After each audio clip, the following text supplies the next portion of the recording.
Well, following up on the latest regarding the series of bombings that took place in Sri Lanka on Easter Sunday, the death toll continues to grow in the island nation as much more is happening there. For more on this and other news from around the world, let's go over to our Hong Yoo in our news center. Yoo, what progress are we finding out, and who was responsible there in Sri Lanka? Well, Connyoung, we now know the group suspected of planning these attacks on churches and tourist spots could be the Nations Thawahid Jaman. This group has its origin in the South Indian state of Tamil Nadu in the early 2000s. They have a history of carrying out protests, but none that led to violence in the past. The Sri Lankan government had been warned by intelligence agencies weeks ago of a possible attack by this radical Muslim group, but its relative obscurity raised questions about it being capable of committing such a sophisticated and coordinated attack.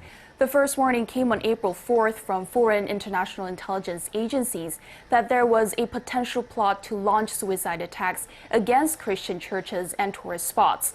Two additional warnings also came from the country's defense ministry and the Deputy Inspector General of Police.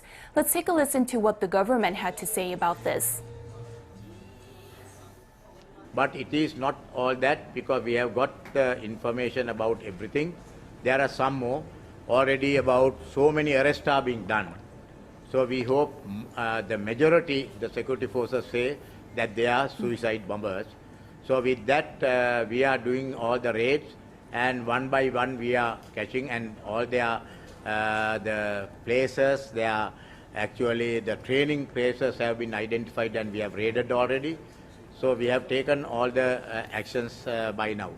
But we don't know whether...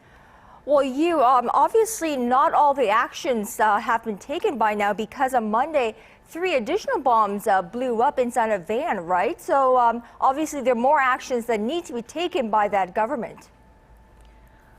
Yes, that's right. And the 3 additional bombs about dozens of detonators discovered near the country's capital, Colombo. The local police have declined to say whether they were linked to the attacks. Sri Lanka's president has ordered the military sweep through the 8 locations where the bombings occurred and declared a nationwide state of emergency.